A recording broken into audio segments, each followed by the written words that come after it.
In today's video, we're making a yummy Mediterranean-inspired breakfast and two of my favorite Greek recipes, and spoiler alert, if you love feta and bread, you will want to stick till the end to find out how to make your own Tiganopsomo, a classic taverna starter that's surprisingly easy to recreate at home. Let's get started. For breakfast, we're starting with a Mediterranean-inspired dish featuring avocado, eggs, halloumi, and pesto. But first, of course, I'm having some fruit as I'm way too hungry to start cooking breakfast without a little snack. And yes, I'm still obsessed with nectarines, they've been my go-to fruit these past few weeks.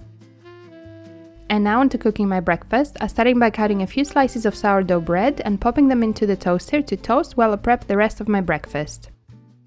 I grabbed my non-stick pan, added some olive oil, and cracked a few eggs in it. I'm cooking breakfast for my husband too, so I'm doing 4 eggs, but I'll only be having 2. I season with salt and pepper and let the eggs cook for a few minutes.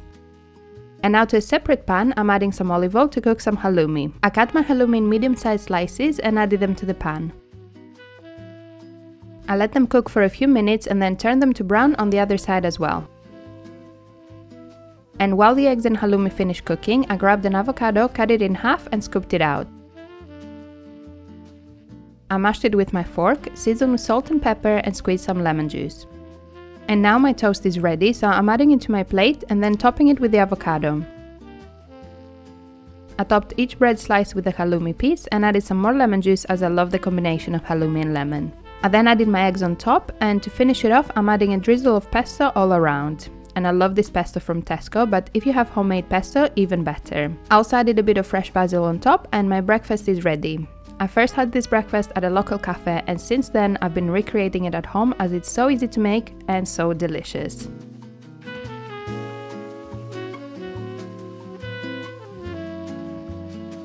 I've prepared the best bite of everything, so let's have it.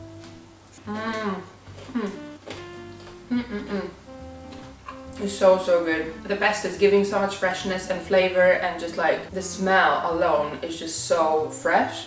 I think obviously lots of lemon helps as well with the freshness, but it just looks like summer on a plate. It looks so pretty. I don't know about you, but I love putting a bit more effort into my food, looking pretty, and like I've gone to a fancy cafe. It's good bread, it's just perfect. That pesto, it's the Tesco finest, is so tasty, so delicious. Just a bit of drizzle just gives it that much more extra flavor. Have another bite because that was way too good. And that bread is amazing. Good quality sourdough just makes any sort of toast and breakfast that much better.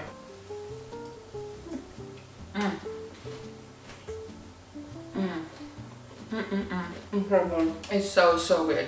You gotta make it. Let's have a bite without the egg.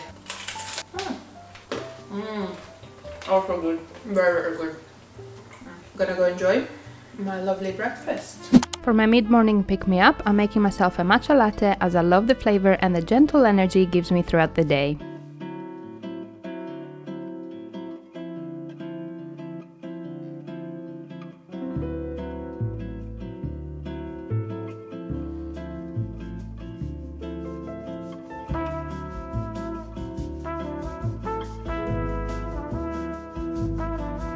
The weather is very overcast. I wouldn't call it a nice matcha latte kind of weather, but it's June and it's summertime, even though it doesn't look it. So yeah, now's the time to have all my iced drinks. I've just been loving matcha lattes because they're not as strong as coffee. I still can't drink normal coffee because it gives me palpitations. So for some reason, I know this has caffeine, but it doesn't give me palpitation and it doesn't make me anxious. So it's been my go-to recently.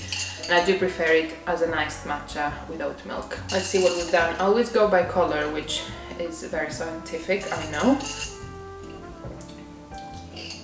Do you need more milk? A tiny bit more milk.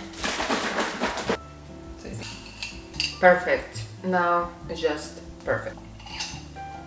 For my morning snack, I'm making some oat and tahini bars. So to a big bowl, I added some oats and tahini. I also added some flaxseed and Greek honey for sweetness. I then added some raisins and some cacao nibs for crunch. Also season with a tiny bit of salt to bring out all the flavors. I started mixing it and then I realized I forgot to add the vanilla, so I added about a teaspoon and continue mixing it so everything is incorporated well. If you're enjoying this video so far, by the way, and would like to see more recipes that taste like the sunshine, make sure you subscribe so you don't miss any future Mediterranean recipes. Okay, back to the recipe. I added my bar mixture into a baking pan lined with baking paper and patted it down with my hands so it gets as even as possible. I then used the edges of the baking paper to make it straight and then placed it in the fridge to cool for a bit. And once it's had some time to cool, I cut it in bar-like pieces and served myself one to enjoy as my morning snack. So it's around 12 and recently I've been wanting something sweet after breakfast and I'm not ready for lunch yet, so I made these tahini bars. They are quite soft, but this is the kind of bar I was craving, so let's give it a try. I like them. I really like them. They're exactly the kind of bar I was craving. Basically, I had another random craving. I used to have these bars, like similar bars, when I was in Greece, in Athens, at a cafe while I was studying. And those ones were like, I think tahini, cranberry and chocolate chips or something like that. I didn't have cranberries, I used raisins, but they are so good. And the cacao nibs add such a nice crunch. I'm very happy with them. Honey and tahini is such a great combo. It kind of also reminds me of halva, but better. For lunch, I'm making a classic Greek dish called Biftekia, which is basically meatballs full of herbs and usually served with roast potatoes that have been cooking in the same pan, making them extra delicious. So to make it, I started by cutting an onion using my food chopper, as we want nice and finely chopped onions for this recipe. For my herbs, I'm using some parsley and basil, as that's what I had in the house, but mint also works so well with Biftekia, but you can easily use whatever you have and like. I washed my herbs and added them to the food chopper to finely chop as well. To a separate bowl, I also added a few rusks that I covered with milk so they can soften a bit before adding to my mixture. And now into a big bowl, I'm adding my minced meat. I actually had these burgers in the fridge, so I'm using them up, but I usually would do minced meat. I added the chopped onion and herbs and then added some vinegar, as I find that helps them get nice and fluffy. I cracked a couple of eggs and then I'm crumbling up the rusks straight into the bowl. I seasoned with salt and pepper and gave them a good mix with my hands.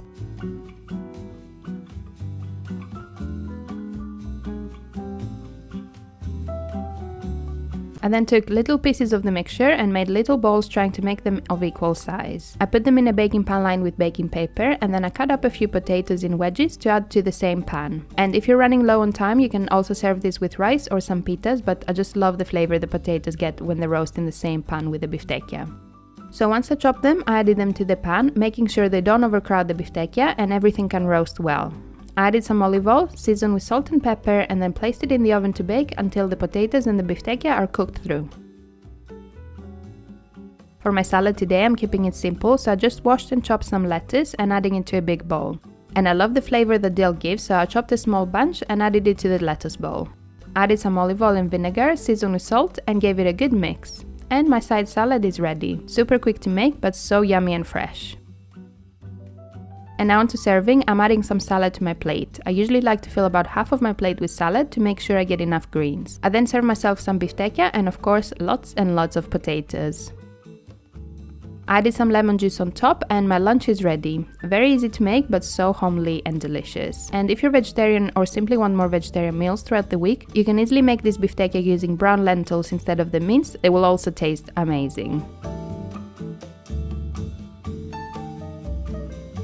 I'm so excited for this. It smells amazing. The potatoes look so nice and my family has already had some and they said it's amazing, so have high expectations. Let's try the biftekia. So yummy, so yummy. A bit of lemon on top just adds so much more nice flavor. I feel like meat, any kind of meat, is so much better when you add lemon. Let me know in the comments if you agree. I do love lemon, as you know, and I add it to pretty much everything, but I feel like meat and lemon, just such a good combo. This potato looks amazing. The potato is next level, honestly. It's so sweet, so soft, but crispy on the outside. I've just made them so well, like if I say so myself. I think British potatoes are actually so tasty. It's such a comforting meal, very Greek. Hard, but good. Cherries have finally started appearing in supermarkets recently, so I had a small bowl of them and they were so delicious. I just love summer fruits. It's chocolate time and my parents are visiting, so of course they brought me loads of my favorite Greek chocolate, which is this Eon milk chocolate with almonds. It is so good, it's so thick. If you're ever in Greece, you have to try this chocolate, but make sure you get the thick one because it's simply the best. I mean, the other ones are also good, but this is just next level. It's so good. So I'm gonna have a few squares of this. Best chocolate. For dinner, I'm making homemade Tiganopsomo, aka flatbread stuffed with feta. And this is one of my favorite taverna starters, and it was so simple to make at home, it will definitely become one of my go-tos from now on. To make it, I started by making the flatbread dough, so to a little bowl with lukewarm water, I added the yeast and stirred it to dissolve. I let it on the side to activate, and in the meantime, I grabbed a big bowl and added my flour in. I also added some salt, some vinegar and olive oil. I then added the water and yeast and gave it a quick stir with my fork.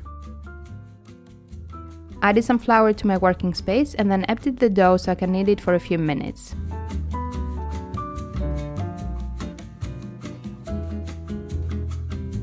Once the dough was nice and soft, I added it back to the bowl, covered it with a dishcloth and let it rise.